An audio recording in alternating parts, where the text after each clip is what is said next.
Good afternoon or good morning, students, whatever time you watch this video.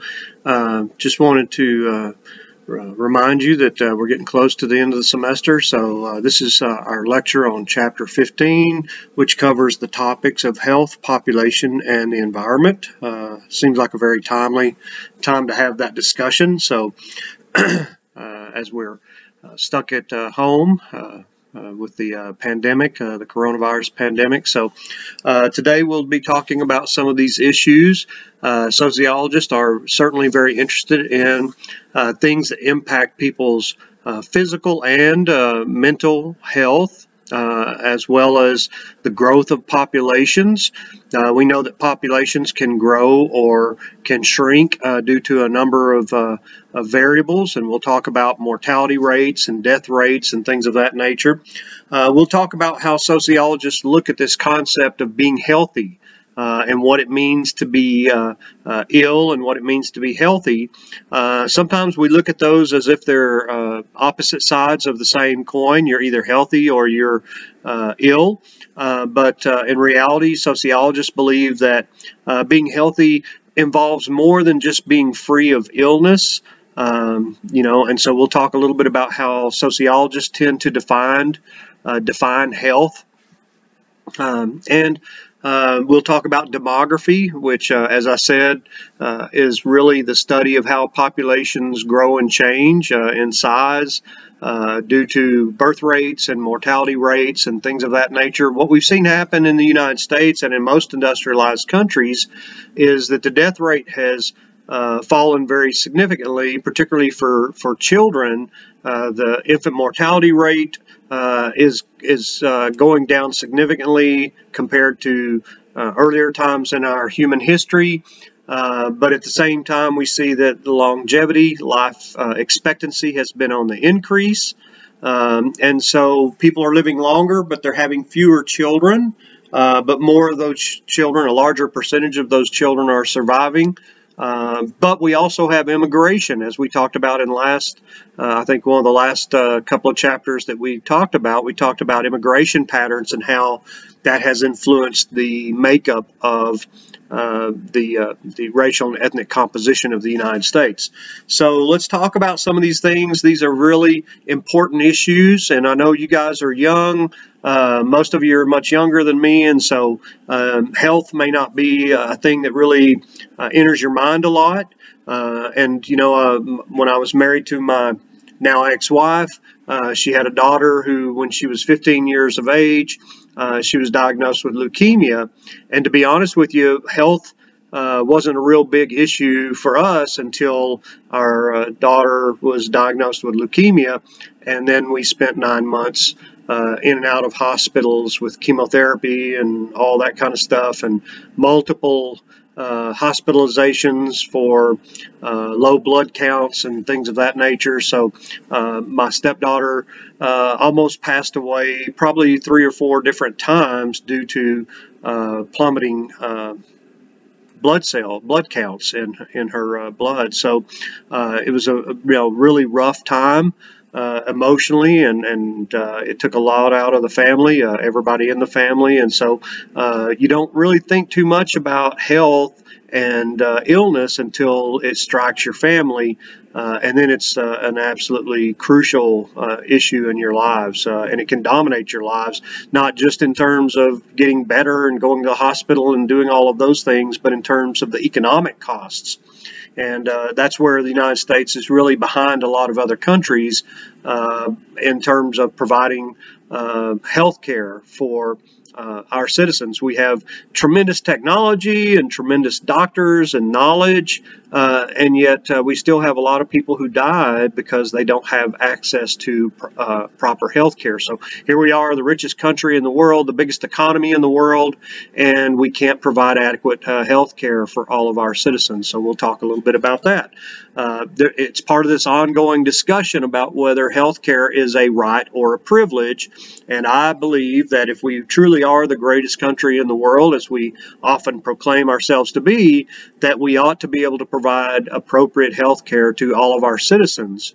And I'll just tell you a little story. I've got a friend who is involved in the British Studies program overseas now. Obviously not this year because nobody's going overseas to study.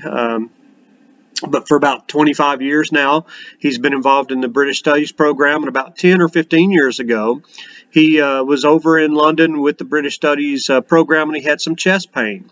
And he went to the emergency department of a local hospital, and the doctors there were very efficient, and they took care of him. They ran all these tests and everything, and they pronounced that he was okay, but they suggested that he visit with his primary care physician when he got back here to the States to find out why he was having these chest pains. He walked out of that emergency department and got billed for 0 cents. Essentially, he was not billed for any of the tests or procedures that were done that day. He came home and he showed all the test results to his primary care physician, and he said, "Hey, they did everything I would have done." And he ended up, and he wasn't even a citizen of the United Kingdom, and he walked out of there without paying a thin red penny for the health care that he received. A visit like that here in the United States would have easily cost into the several thousands of dollars with his EKGs and all of those blood tests, the blood work that they did to determine if he had had a heart attack or any of those kinds of things. So to suggest that the United States is not capable of providing adequate health care for at least its citizens, I think is really misleading. And so there are a couple of things that I believe the government should be more involved in and private industry should be less involved in, and one of those is health care. I believe that the United States should provide adequate health care for all of its citizens, and if that means socialized medicine, then that's a necessary evil I'm willing to tolerate. Also, education and prisons. Those are the three things that I really think the government should be intensely involved in because it's for the common good. If we are taking care of illness and providing people with adequate health care, that helps everybody in society. If we are educating our population and making it possible for people to achieve some upward social mobility and to fulfill the jobs in society that need to be filled, then that's good for society as a whole. And if we're providing safety for our citizens by incarcerating people who are dangerous to us, again, that is for the common good. And I don't believe in socializing industries and things of that nature. I believe that capitalism is still very important in terms of our economy. But unfettered capitalism leads to, Karl Marx talked about it, exploitation and really huge gaps between the wealthy and the poor. And so too much unfettered capitalism can be a problem, just as too much socialism could be a problem. So I think there are certain industries that need to be at least overseen by the government, if not run by the government. But for the most part, we want industry to be a capitalist endeavor, not socialism. Okay, we know that socialism has some really serious flaws, but healthcare, in my view, healthcare, and again, this is just an opinion. Everybody has their own views on this, but we can look at Sweden and Norway and some of those countries in Europe that are, have a certain level of socialism in the areas of healthcare and things like that, and they get better outcomes than we do, quite honestly. And there are many families in the United States who face choices between buying their medication or paying the electric bill and things of that nature. And I just think that a country as wealthy as our country ought to be able to do a better job. So, but we'll talk about some of those issues as well. So, if we are trying to figure out what it means to live in a healthy environment, I think most of us would agree that an environment that's free of toxins, chemicals, and various things that are harmful to human beings, that's certainly going to be part of a healthy environment. An environment relatively free of violence and fear. Should also be a part of our healthy environment, because we're not just talking about mental or physical health, but we're also talking about mental health, and mental health can affect physical health, right? People who are stressed are going to have higher rates of high blood pressure and heart disease and things of that nature. So health is more than just the absence of disease. There's more to it than that. And of course, the environment is connected to our health, because we have to breathe the air and drink the water and eat the food that's grown in our environment. And so, of course, the environment is intimately involved with our health.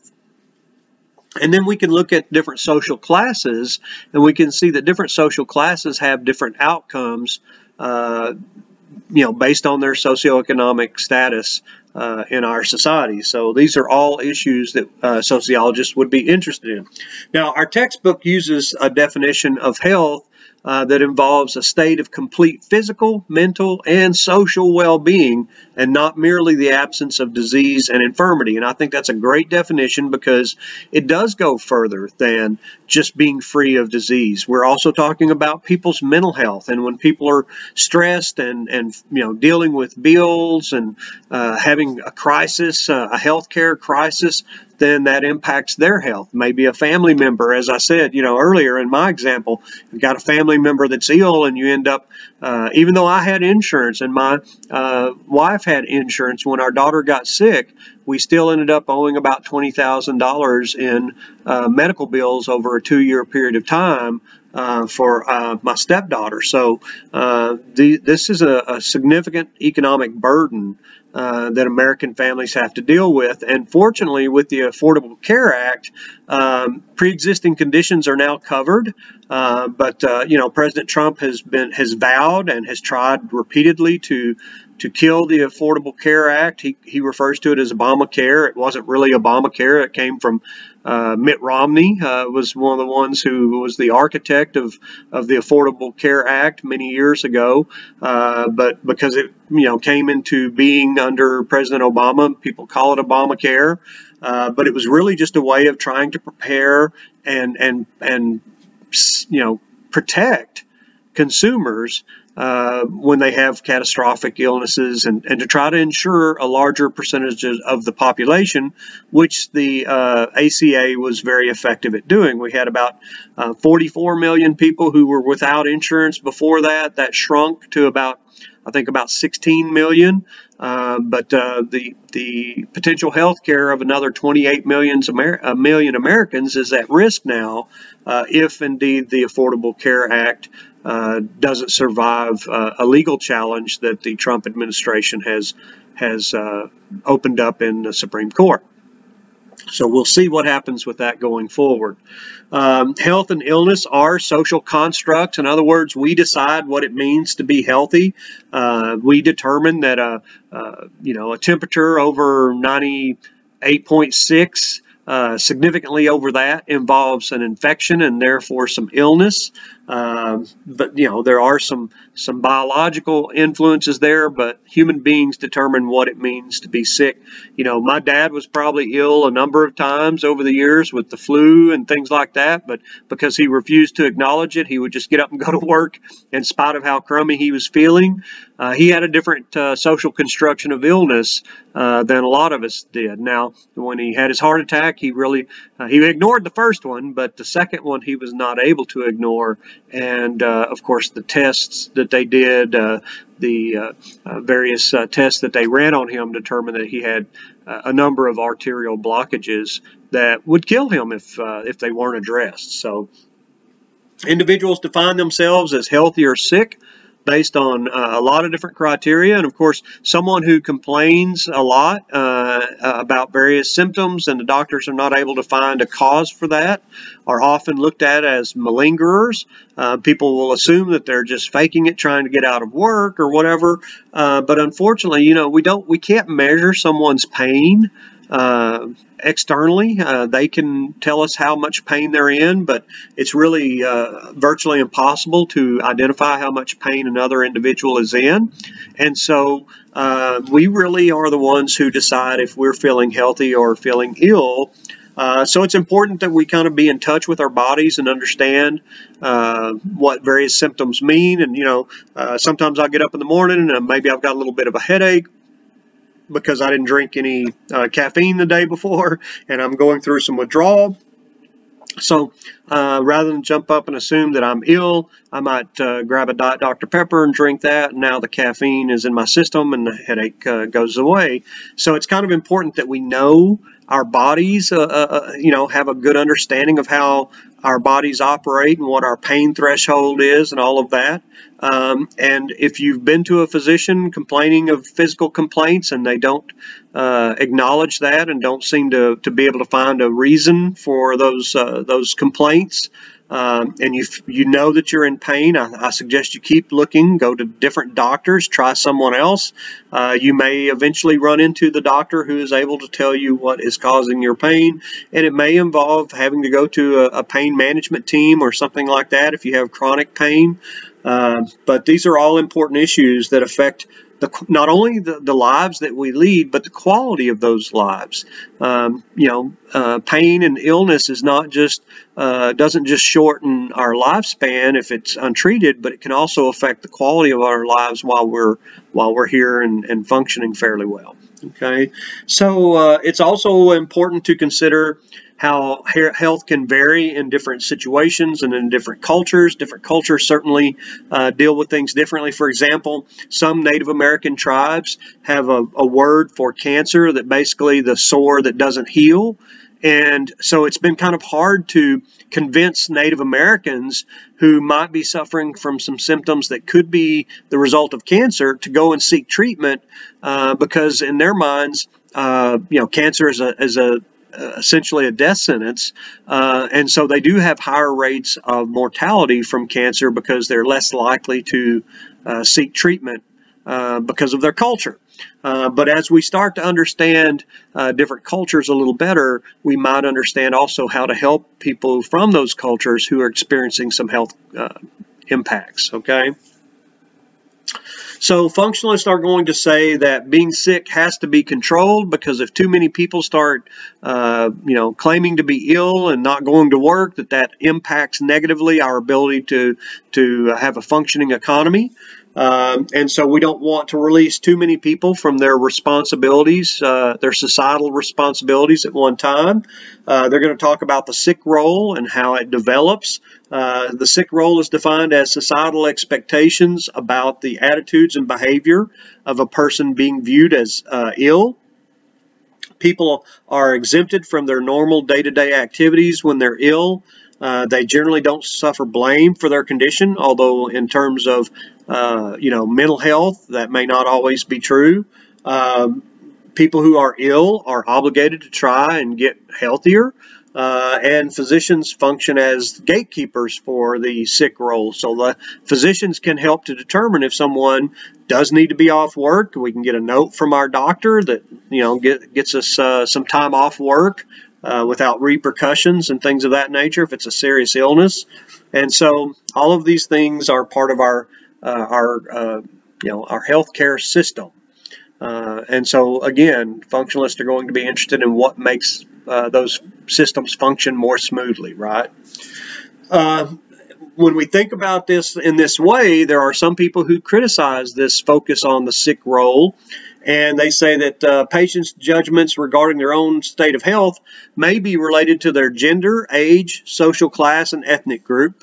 Now, my dad grew up on a farm, and so there really weren't a lot of acceptable excuses for missing work, and that's probably, you know, his kind of lower class / working class mentality probably impacted his behavior as an adult in the labor force when he would choose not to call in sick when he had some kind of illness. He just refused to do that. I remember about 2 times out of my dad's 40 years in the labor force of him either going in for just half a day or going in a little bit late and coming home a little bit early and missing about half a day of work. That happened maybe 2 or 3 times in my entire childhood, up until the time when he had his heart attack. So, and I don't think I've told you guys the story, but when my dad was 58 years old, he experienced some chest pain at work, and he sat down for about 45 minutes, and then he went back to work. When the pain eased up, he went back to work and finished the day's workout. 7 years later, when he was 65, right after he had turned 65 in February, and he had a heart attack in April. And that time he actually went to the doctor. He went to the hospital, and they determined that he was having a heart attack.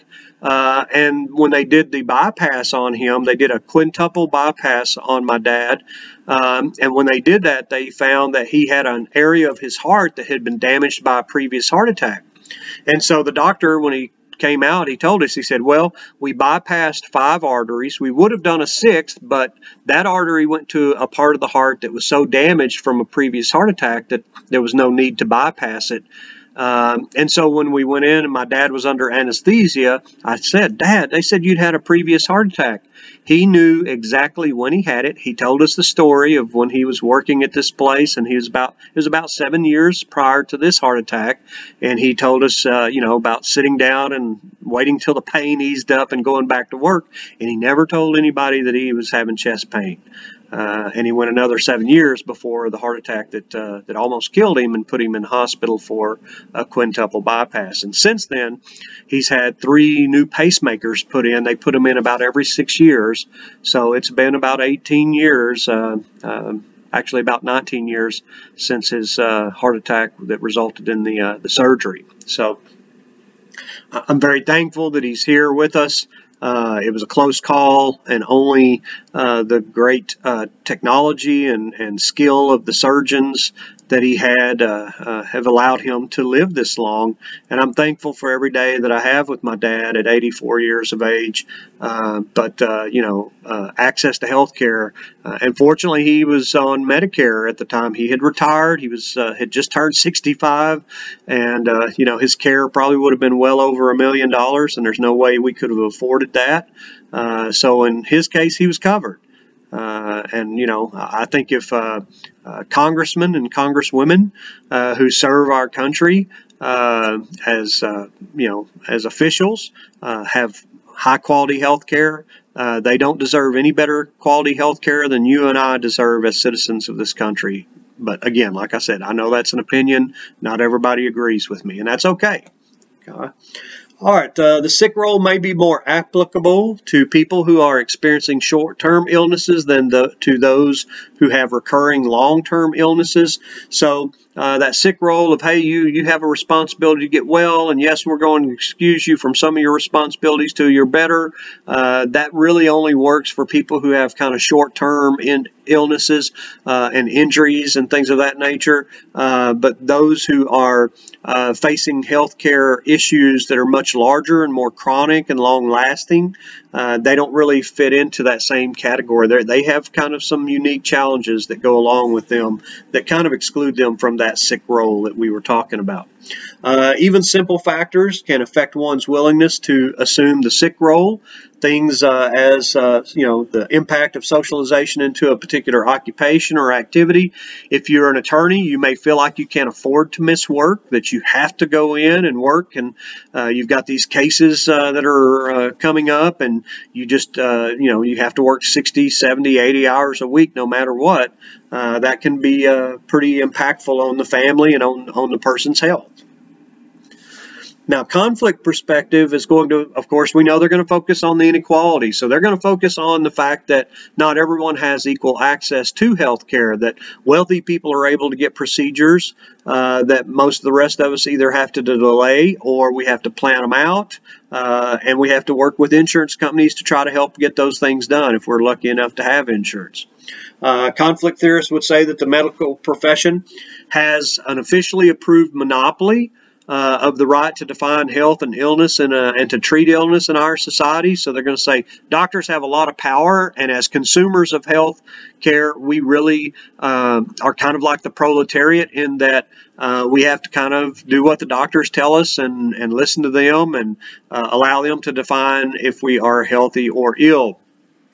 And so they are concerned about what they call the medicalization of society, and they say that the growing role of medicine has been a major institution of social control in our society. That if someone is violent, that we say, well, they have anger management issues and they may need to take certain medications. If a child is disruptive in school, we may prescribe Ritalin or something like that for ADHD and things of that nature. So more and more issues that were once seen as problems, as problems of conduct, are now being medicalized. So, like I said, someone who has anger, becomes violent, may be defined as having anger management issues, and they need some therapy to deal with that. They need maybe even some medications to help them control their emotions. Children who are defined as, suffering from ADHD or hyperactivity disorders and things of that nature may be put on medication. Rapists may be given medication to chemically castrate them and prevent them from committing further acts of sexual crimes. Okay, so even alcoholism, which was once seen as a weakness of character, is now defined as a disease, and of course there are 12-step programs and a variety of other treatment programs to help people who have substance abuse issues. The point that I'm making here is that conflict theorists would point out that a lot of behaviors that in the past were defined in a different way are now being defined as medical issues with a treatment regimen that will help address those issues. Okay. So medicine can be a regulating mechanism, and it can manifest social control under certain circumstances.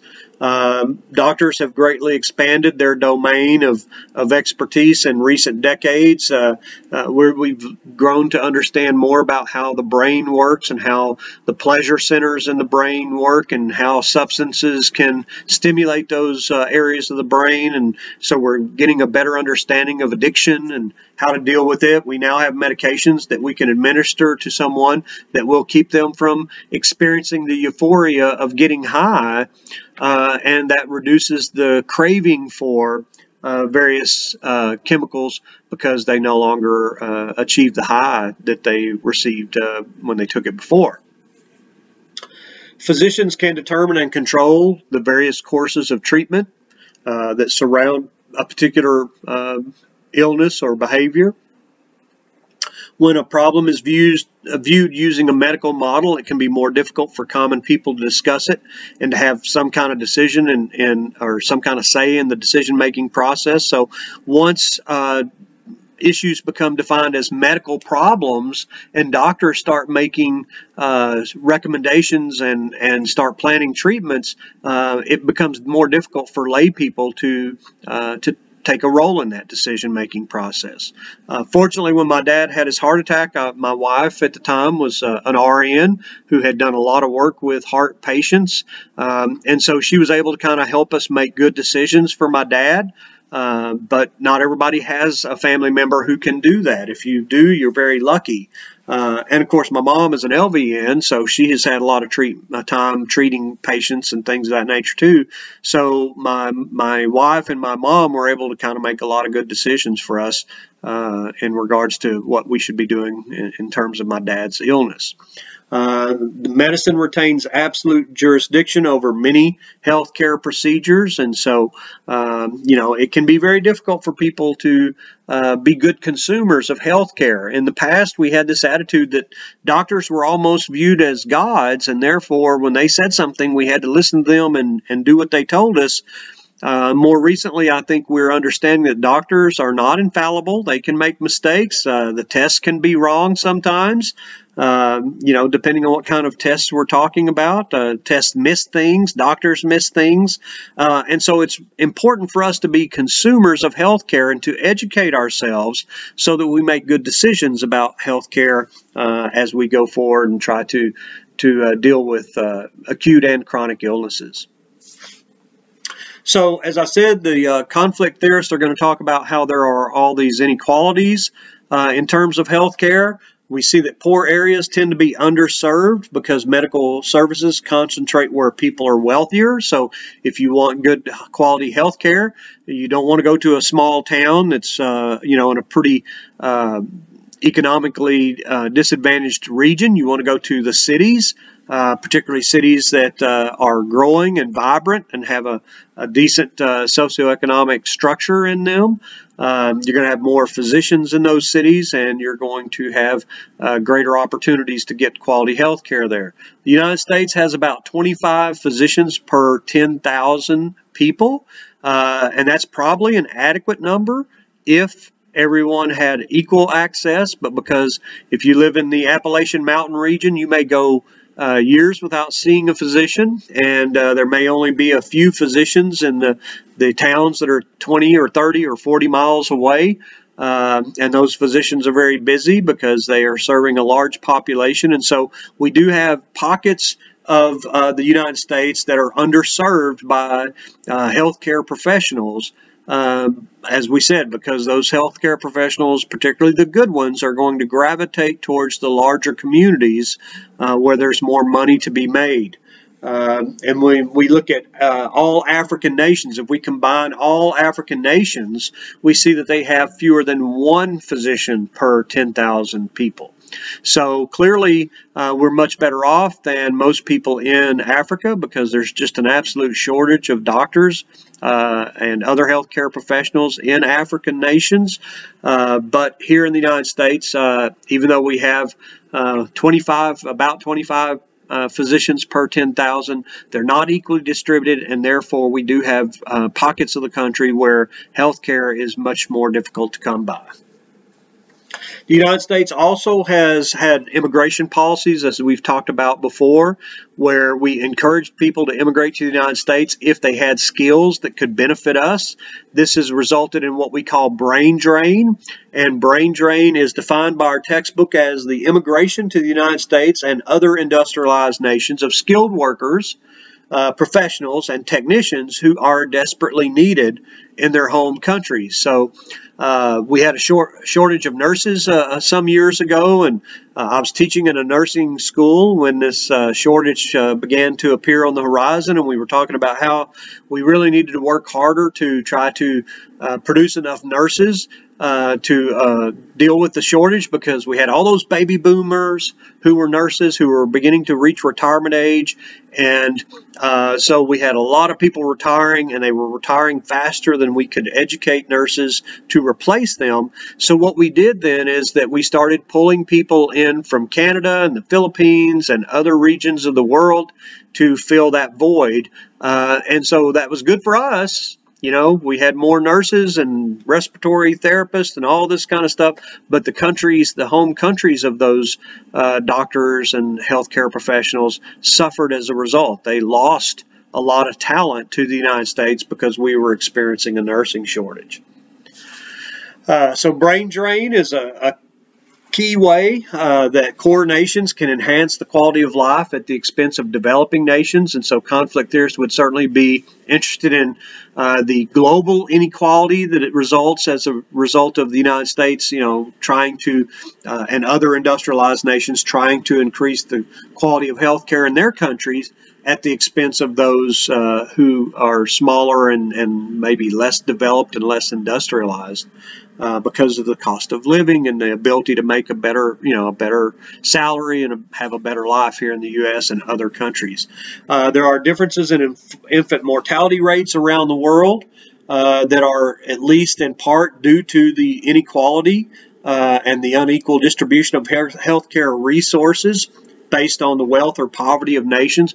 Very poor nations tend to have much higher rates of mortality, infant mortality, and all kinds of illnesses kill people at higher rates in very poor countries. But here in the United States, sometimes we actually end up with infant mortality rates in certain regions of the U.S. that rival those of undeveloped countries around the world, or developing countries around the world. Now, our infant mortality rate is just when we look at the number of infants under a year of age who die per 1,000 live births. So that's what we mean by the infant mortality rate, and it's a pretty good indicator of how well a society is using its healthcare resources. When you have high rates of infant mortality, that means that the country doesn't seem to be doing well in terms of meeting the needs of some of its most vulnerable people, residents or citizens.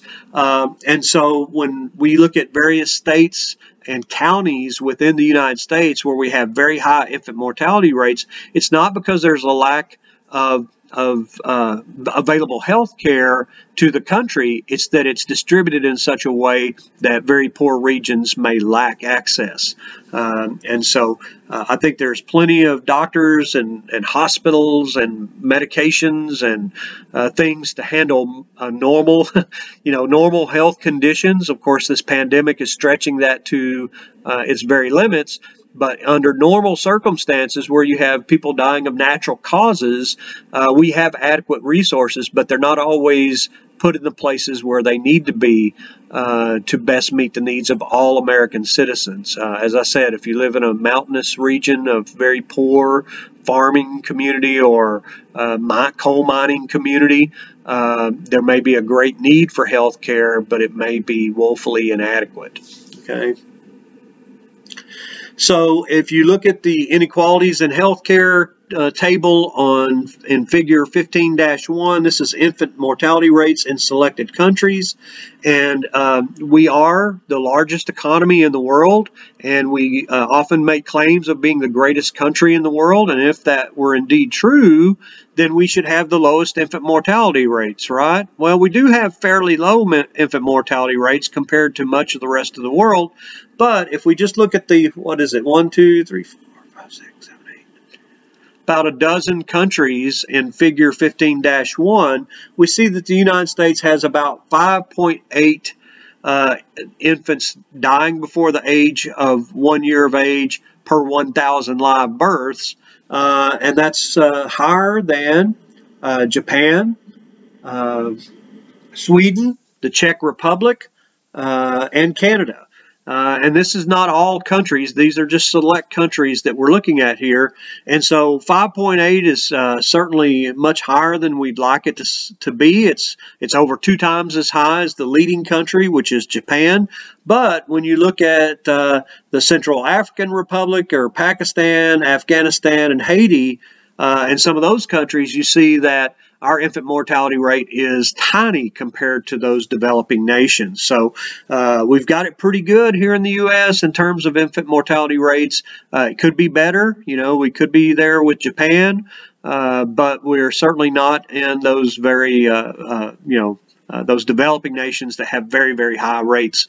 We see that, for example, the Central African Republic has 87 infant deaths per 1,000 live births. That's a much, much higher number compared to our 5.8.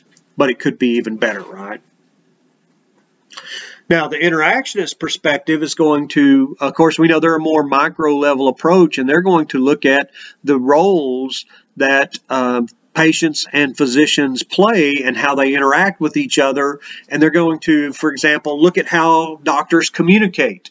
And they're going to encourage doctors to communicate on a level that lay people can understand.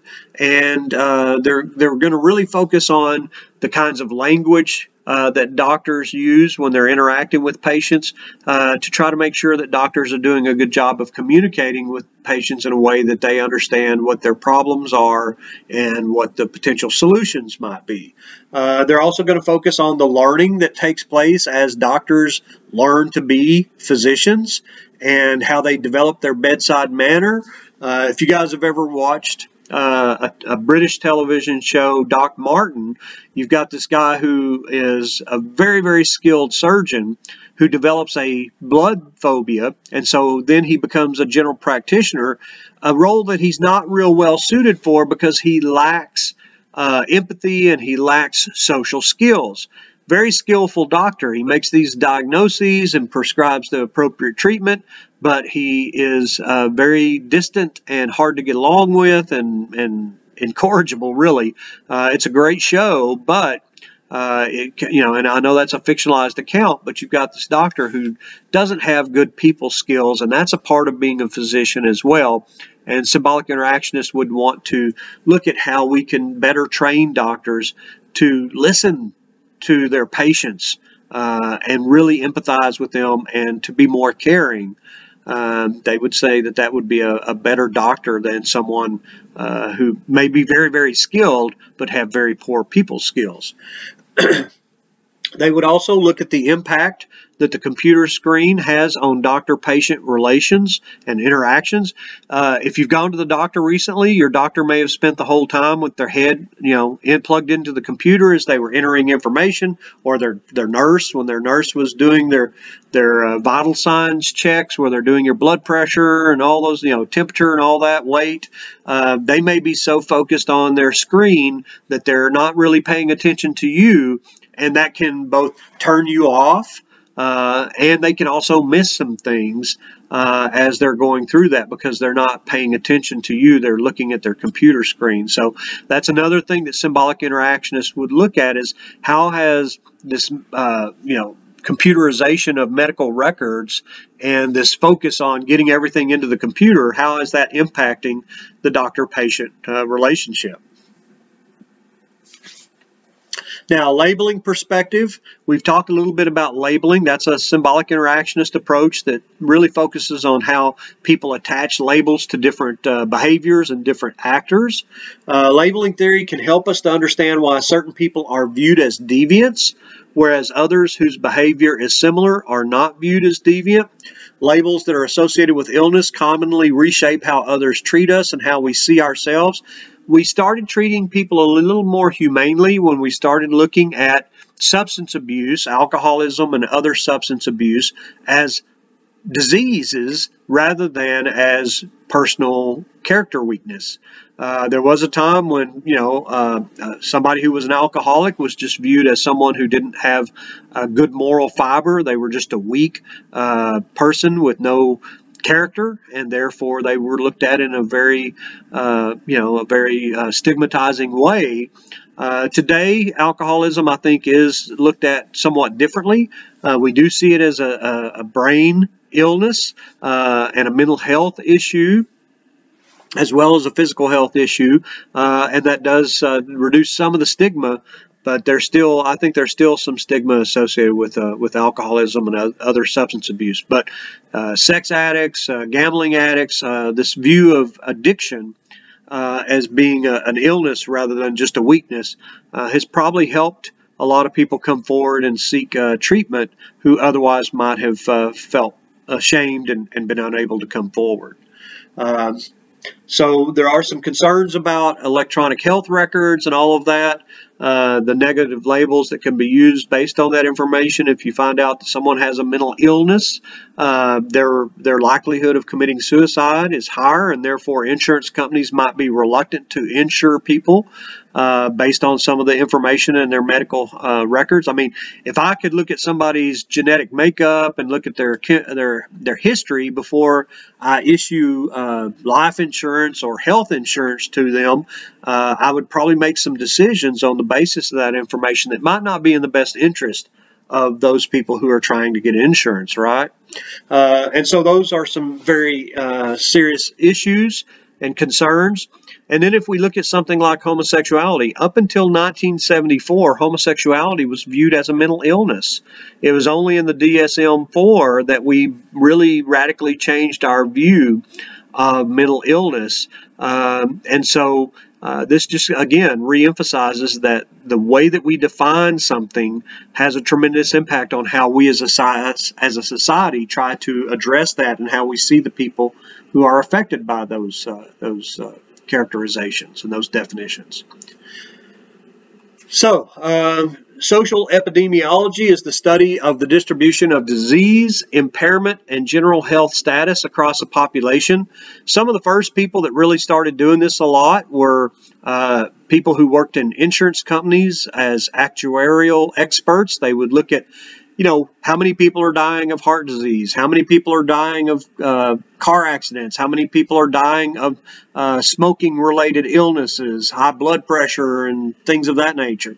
And so those individuals kind of started studying some of those things. And then, of course, healthcare professionals and other people that wanted to study not just how to cure illness, but perhaps how to prevent illness.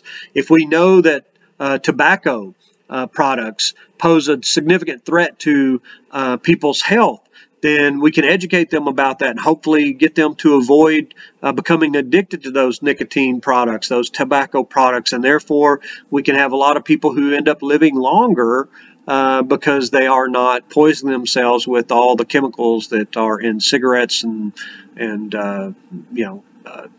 smokeless tobacco. My best friend in high school was, he liked that Copenhagen snuff, and he had sores that developed in his lip from the constant dipping of that snuff. I suspect that he has stopped dipping snuff because otherwise I think he probably would have experienced some bouts of cancer by now had he not. So knowing that, we've got those Surgeon General warnings on the cigarette packs and all of that. There was a time when cigarette makers tried to convince us that cigarettes were not only not harmful, but they were actually provided some health benefits to people. Of course, science has allowed us to understand what's really going on in those situations. We can study epidemics and then non-epidemic diseases. We can study how often people suffer injuries or drug addiction and alcoholism, suicide, mental illness, and things of that nature, and which populations are at greatest risk. So this field of social epidemiology is an incredibly valuable and important field in terms of understanding what the risks are out there and what we're most likely to what kinds of illnesses we're most likely to encounter if we're in different social classes, different racial and ethnic categories, different genders, and things of that nature.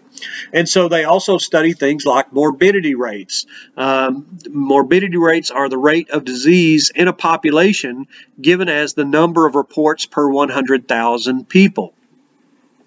So, we look at different illnesses and what percentage of the population has that, and then we look at morbidity rates where we look at the number of cases per 100,000 population. That gives us some idea of what the greatest risks are to us.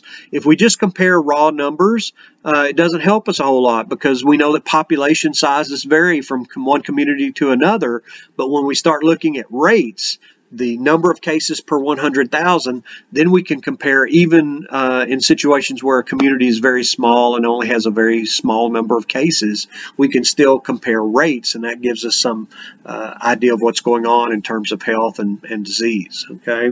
And of course, the mortality rate is the rate of death in a given population. And so again, that lets us know maybe one community has a high mortality rate, but that may be based on the fact that they have more elderly people. If we think about Florida and Arizona, some of those states where a lot of elderly people are retiring to, we know that they're going to have higher mortality rates than other communities that are younger. And so those communities are going to have unique challenges to deal with as they go forward. So you can look at figure 15-2, AIDS by the numbers worldwide. That gives you an idea of how our attitudes about HIV infection have changed over the years and how our knowledge and our responses have changed as we've learned more about this illness. Okay, I won't spend a lot of time on that, but I'll let you look at that and read the text and get some understanding of what's happened with AIDS. I can tell you that when AIDS first made its appearance here in the United States back in the early 80s, it initially was called GRID, gay-related immune disease, but it quickly we came to understand that it wasn't just gay people who were becoming ill with this disease, that it could affect anyone who, exchanged bodily fluids with someone who was infected, whether that was through a transfusion or, sexual activity or whatever. And of course, there are people that are bisexual in our society, and so heterosexual people could get it and transmit it through heterosexual contact, and unborn babies could get it from their infected mothers. So our knowledge about this illness changed pretty rapidly, and our response then began to change. Unfortunately, Ronald Reagan was not overly concerned about spending a lot of resources to understand this illness until he realized that it was beginning to infect heterosexual populations and children and people who were not considered to be the normal at-risk group early on. And so at that time, then, President Reagan started devoting more resources to studying this illness and to trying to treat it. Okay. So let's talk a little bit about social class. We know that people who are in the lower social classes are going to be more likely to come in contact with a variety of toxins and danger in their work environment. We do today have OSHA, which is an organization, a government organization that comes in and does inspections to determine if the workplace is safe for employees. And that can be very important in terms of making sure that the workplace is reasonably safe. Other reasons that social class can be related to health issues. A lot of people in the lower classes live in somewhat crowded living circumstances, and therefore illness spreads more quickly through them. If for example, you have a pandemic, unfortunately, lower class people are going to be disproportionately affected by that because they live in closer proximity to each other. And in many cases, they may not feel that they can call in sick, and so they may go in to work. They may feel pressured to go to work because of economic factors, and then that illness spreads through their office or through their work environment. So substandard housing with poor sanitation can also affect people's health conditions. Poor diet, of course, that's probably a huge one. If we're able to eat healthy foods and lots of vegetables and fruits and things of that nature, then that's going to help our immune systems. And I really think that the immune system is a major key when we talk about health care. And health issues. People who, I think eventually we're going to discover that most cancers are going to be treatable by just strengthening our immune system so that it attacks the cancer cells. I think that's a very promising area of cancer treatment, and we're developing a number of treatments that focus on that, of unmasking cancer cells that are hiding from our immune system so that our immune system can attack them and get rid of them. Stress, of course, I've mentioned stress a couple of times. When you're stressed out and worried about things, that makes it harder to recover from illness and to avoid illness in the first place. The cumulative effect from childhood to adulthood. So if you've grown up with a poor diet all your life, and even though now you're middle class because you've been able to get a good job, those years of eating poorly and living in substandard conditions can still, there may be more lead paint exposure and things of that nature in lower class neighborhoods that haven't been painted more recently. Today lead paint is against the law to use. So, but there are lots of buildings out there that are very, very old buildings that haven't been painted for years, or even if they've been painted, down at the very bottom layer, there's some lead paint there, and that exposure to that lead can lead to all kinds of birth defects and cognitive delays and things of that nature. Poor people are less able to afford health care. So there's a whole host of reasons why people in the lower classes don't have the same health conditions as wealthier people, or the same outcomes. Okay, so if you look at those states that have a higher percentage of those without health insurance, we've got figure 15.3 in our textbook, the percentage without health insurance. Unfortunately, Texas is a blue state there. We have 10% or more of our population that lacks insurance. Oklahoma, Louisiana, Mississippi, Florida, Georgia, South Carolina, North Carolina. You've got that whole swath of states in the South that have fairly high rates of uninsured people. And when people are uninsured, they're less likely to go to the doctor and catch things early. And that means that illness is more likely to be serious when it finally is brought to the attention of healthcare workers due to a lack of insurance. And then you see most of the eastern seaboard and some of the states kind of in the north and northeast and even the north central part of the country, they have 7.5% or less that are uninsured. So I think that map gives you a pretty good idea of who is impacted by healthcare issues, what states find that they are impacted more by the lack of insurance and a lack of access to healthcare.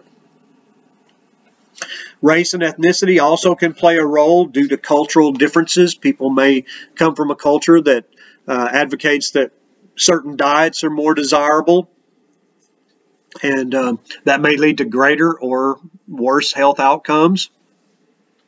They may also use more holistic methods of treating illness and stay away from pharmaceutical treatments and things of that nature.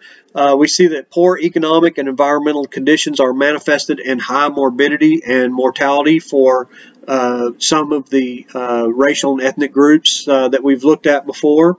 Infant mortality rate is more than twice as high among blacks when compared to whites. So the infant mortality rate being higher among African Americans than among white Americans is another way of demonstrating that there is white privilege in this country, and some of it has to do with access to health care.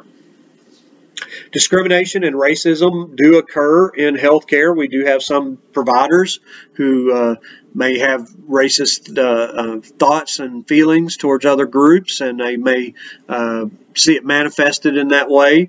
Racial and ethnic minorities are less likely than other groups to receive both standard health care and life-saving treatment for conditions such as HIV infection.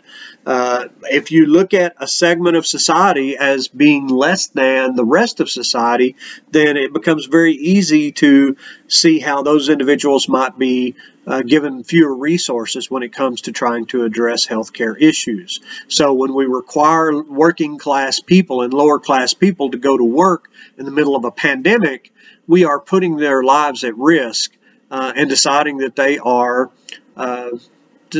disposable, essentially. Okay. And that certainly is a problem to most sociologists. In terms of gender, we know that women have a higher prevalence of a lot of different illnesses, but they do tend to live longer than men. So women tend to have more healthcare issues, but they do tend to also address those healthcare issues by being more willing to go to the doctor. Again, it's kind of a cultural difference. Males, feel that they have to be strong and they have to fight through pain and they have to do all these things. And women see that it's more acceptable for them to go to the doctor. And if you've got a malady that you need addressed, you go to the doctor and get it taken care of.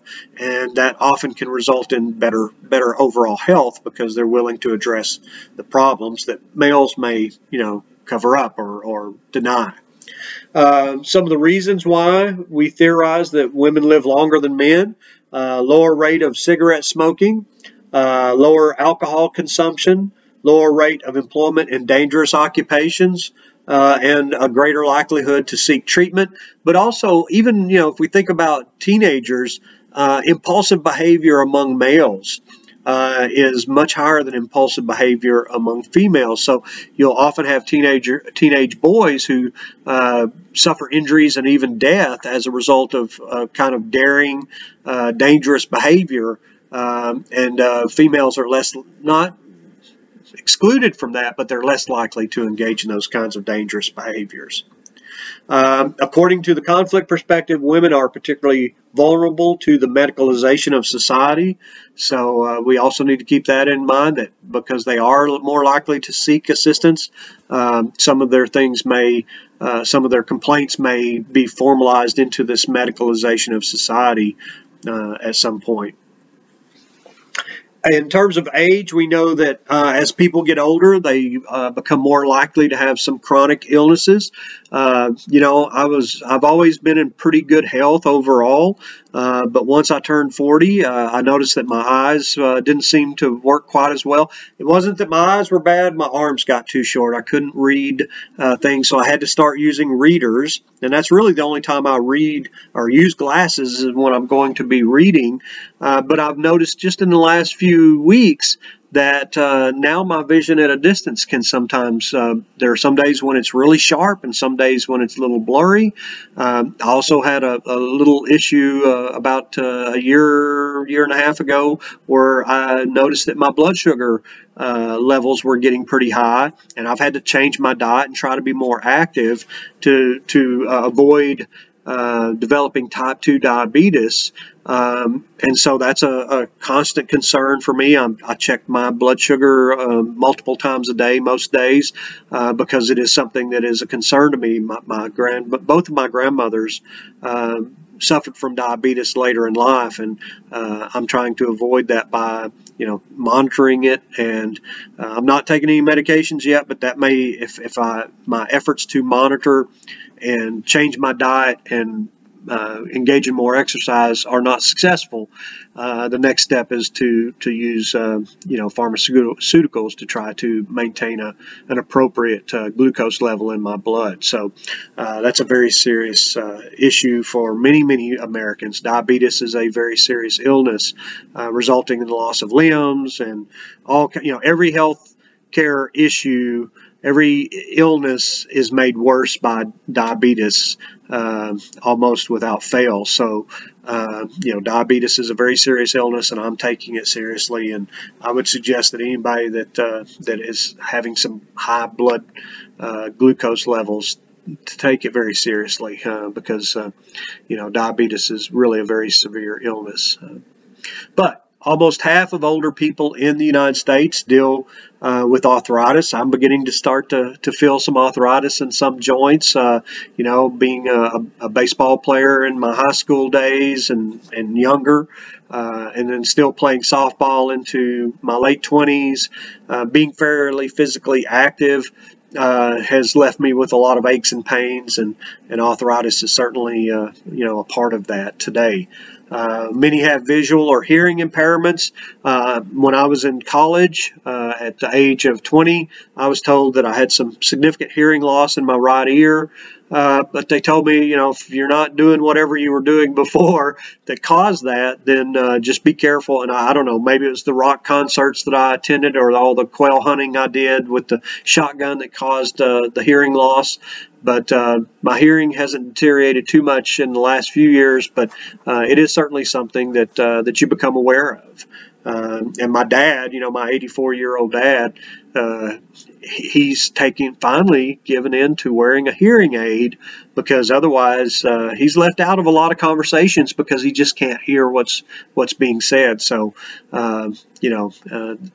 hearing protection is probably a good idea. I tended not to use it when I went to rock concerts and when I worked with a chainsaw or other loud equipment. I listened to my music as a teenager. Too much Ozzy Osbourne without adequate volume control has certainly left its mark. So I sometimes joke that if I'd known I was going to live this long, I would have treated myself a little better, taken better care of myself, because now, the years of wear and tear on our bodies do begin to show up. Okay. Older people can be especially vulnerable to mental health issues, and some of the medications that are given for mental health issues are not processed very efficiently by elderly bodies, and therefore certain medications are not appropriate for older people, and so you have to look harder for medications that will address the problem and yet not cause too many side effects because of the slow metabolism of those chemicals in their bodies. Alzheimer's and other forms of dementia are becoming increasingly problematic for our society. And we see that Alzheimer's and other forms of dementia are present in about 1/3 of the elderly at the time of their deaths. Elderly people are 5 times more likely than young people to use healthcare services, and we're talking ages 15 to 24 versus elderly people. And generally, we define the elderly as those that are 65 and above. And that's the largest segment of our population, or the fastest growing segment of our population. Those baby boomers are now reaching their elder years and reaching retirement, and that's going to have a dramatic impact on our society. In terms of gender identity, there's been little recognition that people seeking health care may be lesbian or gay. I think it's important that healthcare providers start to become more aware of the illnesses and the issues that face people of different sexual identities and different gender identities. So historically, unfortunately, LGBT people and their families have encountered intolerance in the healthcare system. There's been limited research on this. Unfortunately, one study found that child development goals are not impacted by transgender parents. Lower levels of self-reported health among LGBT individuals. So when we ask people how healthy they are, those who are LGBT or who identify in that manner tend to have more health issues, and that may be because they're more reluctant to go to the doctor, and so things get worse rather than being resolved and you know, the person being able to move forward in relative health. We need research on the delivery of mental health services. Unfortunately, there hasn't been a tremendous amount of research on how we meet the mental health needs of the LGBT community. Healthcare costs have certainly skyrocketed in the United States. The pharmaceutical companies and the hospitals are for profit in many cases, and even if they're not for profit, they're very concerned about rising healthcare costs that's going to affect everyone. We see that in 2000, the amount spent on healthcare equaled the combined spending on education, defense, prisons, farm subsidies, food stamps, and foreign aid. So that's a huge chunk of our national gross domestic product that's being dedicated to healthcare. And we see that healthcare expenditures are expected to exceed $5.5 trillion a year by the year 2025. So healthcare is going to continue to get more expensive, partly because of the technology that's being used to do the research and develop new diagnostic systems and things of that nature. But as research and pharmaceutical companies, it's spiraling out of control at this point. That's a very serious concern. Figure 15.4, total healthcare expenditures in the U.S. 60 to 2025 projected, shows you where we in 1960 we spent $2.7 billion for health care, and in 2025 it's going to be $5.5 trillion if things don't change. In 2018 it was $3.7 trillion spent in 2018. So these are very serious issues. If we're concerned about the quality of healthcare now, let's wait until healthcare doubles in price and see how concerned we are then. So there have been a number of healthcare movements over the years. For example, if we look back historically, we can see that in the 1830s and 1840s, there was an emphasis on preventive care and self-help. The AMA was founded in 1948, the American Medical Association, and they have had a number of programs of education and licensing, which has improved the quality of care that we get from our doctors and nurses and hospitals. By the 1920s, physicians controlled hospital technology, the Division of Labor of Health personnel, and other health professions. Patients today rely on the media and internet for healthcare information, unfortunately. So I'm going to talk a little bit about physicians and patients. We've talked a little about this. I've kind of hit on it a little bit. Physicians hold a position of power, and conflict theorists would say that they really dominate the patients. According to functionalists, established physicians and medical school professors serve as mentors or role models for future generations of healthcare providers. The role models transmit not only their knowledge and skills, but their values to the learner, who's really kind of passive at that point. Medical school is pretty rigorous, and there are some things that may not really be necessary to the learning of the students, but it's been kind of institutionalized, and it just, that's the way we did it when I was a student. That's the way we're going to do it now for you as a student.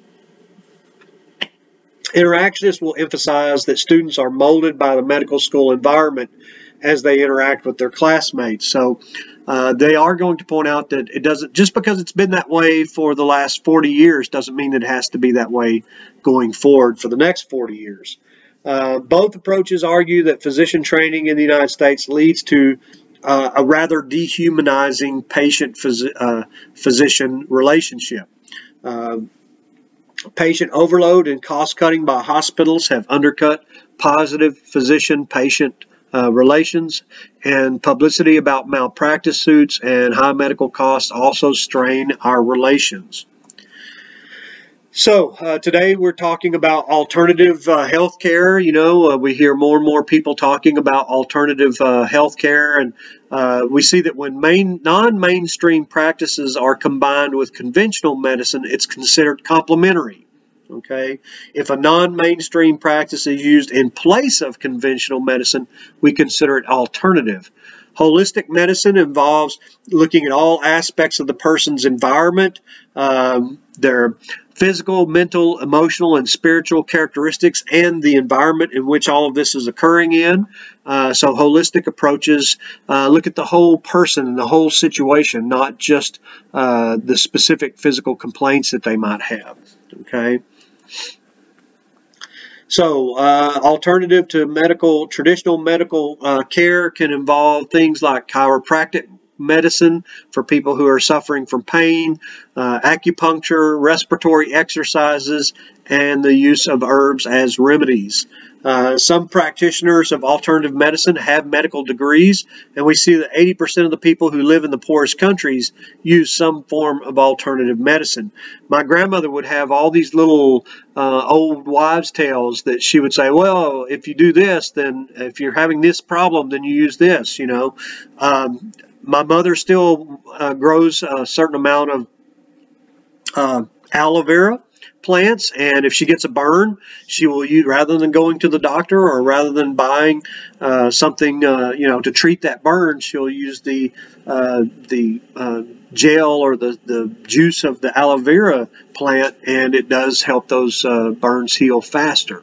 Okay, that may work for some illnesses, but probably not all illnesses. Certainly not all illnesses, right? So now I want to jump forward and talk a little bit about mental illness. Mental illness is a term that should be reserved for a disorder of the brain that disrupts a person's thinking, feeling, and ability to interact with others. When we talk about mental illness and terms like insanity, it evokes dramatic and often inaccurate representations of what it means to suffer from mental illness. The status of mental patient or former mental patient can have some negative consequences due to the stigma.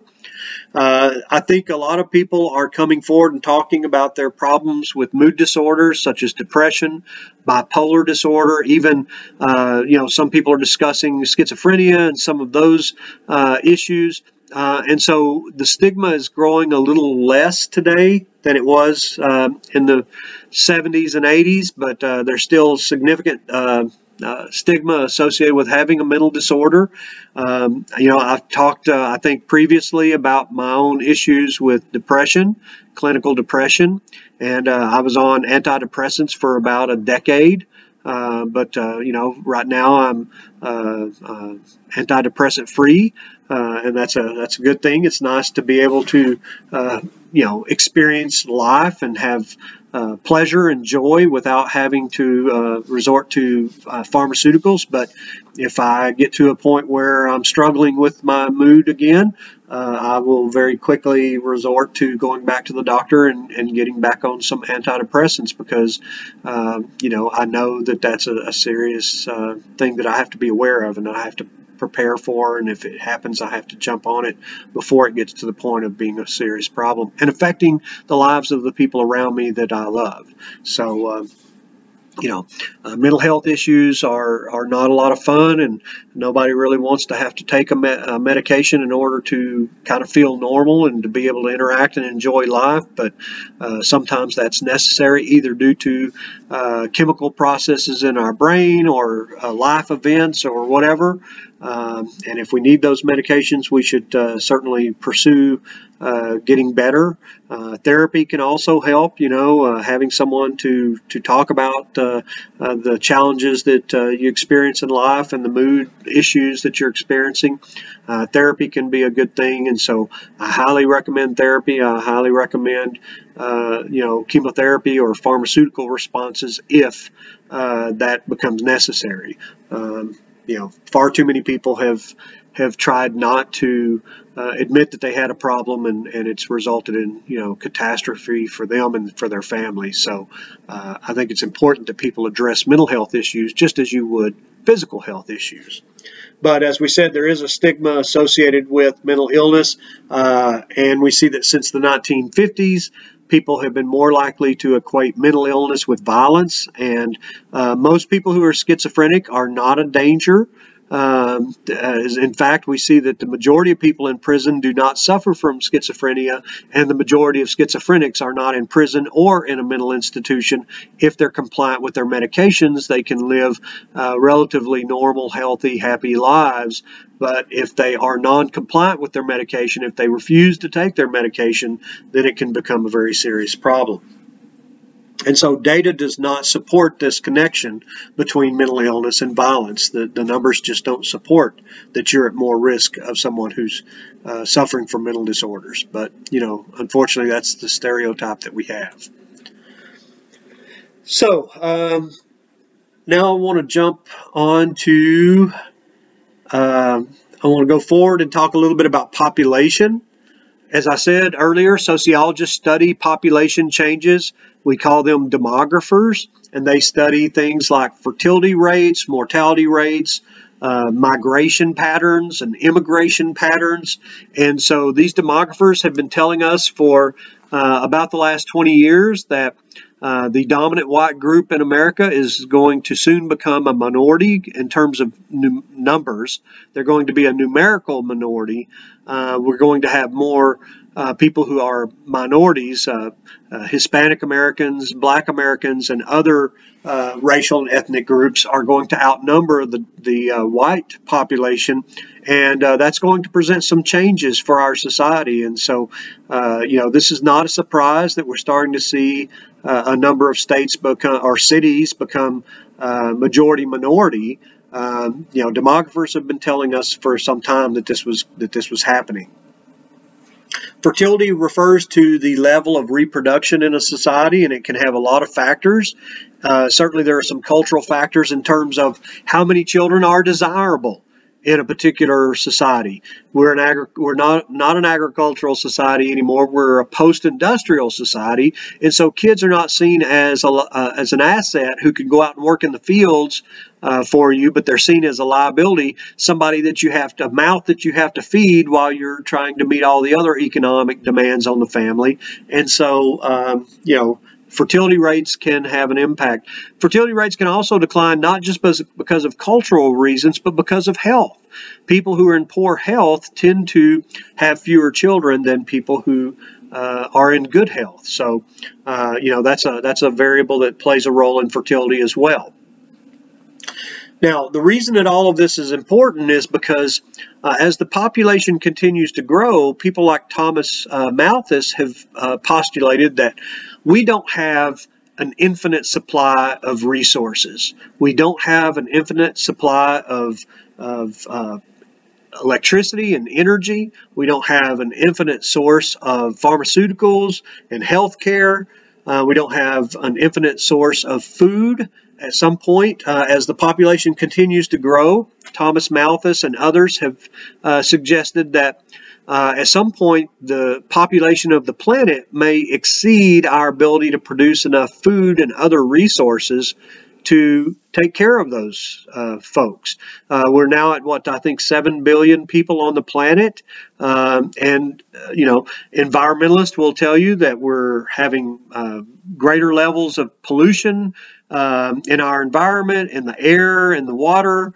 Of course, the EPA for many years was working to try to improve the environment in this country, but in this last 3.5 years or so, we've seen a rolling back of a lot of the environmental protections that were, on the one hand, it's making things cleaner for us, but on the other hand, people are saying, well, it's preventing businesses from doing what they need to do to grow and have success and provide more jobs. Well, I understand that, and I don't necessarily disagree with economic growth. I think economic growth is important, but again, unfettered economic growth and unfettered population growth and greater levels of pollution in the environment, what benefit is it to society to have lots of jobs if people have all died as a result of a polluted environment? So we're not there yet, but I can foresee, just as Thomas Malthus and other people who've talked about these issues of declining resources, at some point the fossil fuels will be exhausted, right? Now, maybe we'll develop technology that allows us to drill so deep into the earth that we're able to discover new oil fields and new gas fields and things of that nature, natural gas fields and things of that nature, that maybe it won't happen in my lifetime, but eventually, if things continue going and this reliance on fossil fuels continues, at some point we will exhaust the fossil fuels. And that's what Malthus and some of his fellow researchers have focused on, is at some point we will exceed the ability of the planet to produce food and other resources that are necessary. And we all breathe this same atmosphere. And at some point, if we continue to pour pollution into our water and our air, at some point it's going to start to have a significant impact, not just on human existence, but on plants and other life on Earth, and that can disrupt the the ecosystem. And if we start to see holes developing in that ecosystem, then at some point that will have an impact on human existence. And so that's what Thomas Malthus and others have said, is that we should cut down on the number of kids that we have, not just here in the United States, but on a global basis, because at some point the planet will exceed its ability to meet the needs of all of the people on the planet. Karl Marx linked overpopulation to the unequal distribution of resources. And essentially, when you look at countries that are able to develop into industrial countries and then post-industrial countries, they tend to favor smaller families, and those countries, we see population growing slower in those societies. And so if everyone in the country, or everyone in the world rather, lived in a country that was an industrial or post-industrial society, then we would probably see slower growth of population overall. But when you've got disadvantaged countries where access to health care is still rather spotty and you have high infant mortality rates, those countries are going to have higher birth rates, and they're going to have explosive population growth in some cases. Okay.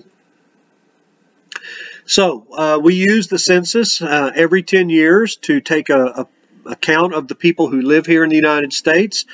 So we're always studying population, and we do annual projections based on the data that we've seen. We make projections every year for what the population is in every city and state and county in the country. And so we've got a pretty good idea of how many people live in the United States at a given time, because we've got data points throughout our history, and then we have those projections based on those data points. We have vital records that record vital statistics, that record births, deaths, marriages, and divorces. And governmental units keep up with that data, and that helps us to make our projections on how fast our population is growing. The United States is actually at we're less than zero population growth, and what that means is that if we didn't have any immigration into the United States, we would actually be decreasing a little bit in population size, simply because fewer people are having children, and the ones that are having children are having fewer children. And so we're at about 1.8 child per married couple or couple, committed couple that are living together. And so that means that, we need to be about 2.0 in order to replace ourselves, but we're at about 1.8. But because of immigration from other countries, legal and illegal immigration, our population has continued to grow. So some of the things that demographers talk about, we've already talked about morbidity rates and infant mortality rates and mortality rates, birth rates, the total fertility rate. That's the average number of children born alive to any woman, assuming she conforms to current fertility rates. Then we have the death rate, the number of deaths per 1,000 in a given year, the life expectancy. That's the median number of years that a person is expected to live under current mortality conditions, growth rates.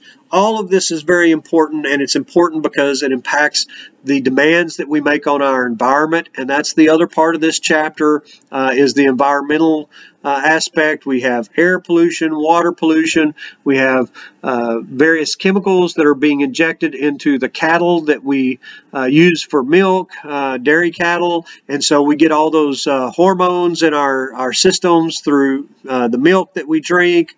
There are lots of environmental issues that are of serious concern. Of course, the quality of our water and air are two that are super important in my view, because we have to have air. We have to, that's a necessity for life, and we have to drink and consume some water, and our ability to have clean water, as indicated by what's going on in Flint, Michigan, is absolutely vital to our survival as a race. Okay, so those are some of the things that demographers are interested in. The immigration issue is another big part of it, as I said earlier, and so think about those issues as we think about the final exam. Hopefully you guys are thinking about the social problem or social issue that you want to address in your final exam. I'll leave you to explore the demographic part of the chapter and the environment, how that impacts the environment, but they are health and the environment and our population growth are all inextricably related to each other, and the more our population grows, the more we have to harvest resources from our environment, and the more likely we are to pollute. Fossil fuels have been a big polluter for many years. We were talking about climate change. That's a very serious issue that we need to be aware of and we need to focus on, because it is an important issue, and it affects our lives and our futures and the lives of our children. Many of you are at the age where you're thinking about having children, or you already have children and you're thinking about their futures and their children's futures. The time to act is now. If we wait, again, here's a little bit of opinion thrown in with some of the facts that we've been talking about. My view is that climate change is real, and if we don't do something yesterday, then our children's lives and our grandchildren's lives are going to be negatively impacted by the damage that we've done to the environment. But these issues can only come to the forefront if you guys are willing to devote some time and energy to it and make it a priority. We should be recycling as much as humanly possible. We should be trying to reduce our carbon footprint whenever we can.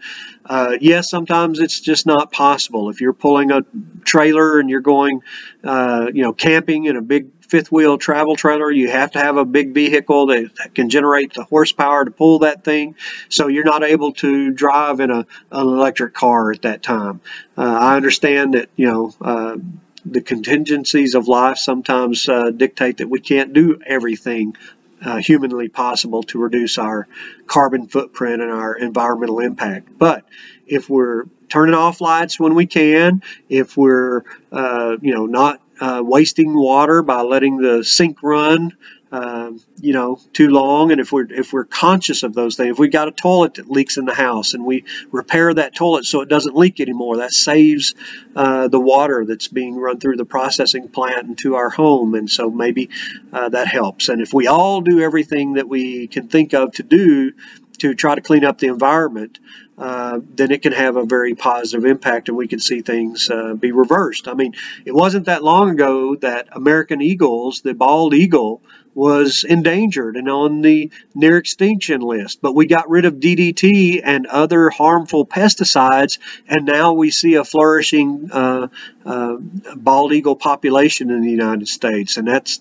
there are enough success stories out there to show us that we can make a difference, and we can positively impact our environment and leave something for our children and grandchildren, but it takes a conscious effort to do that. So that's my spiel, my public service announcement for the environment, and I'll close on that. So keep reading, keep working hard, and let's finish the semester strong, guys. Thank you.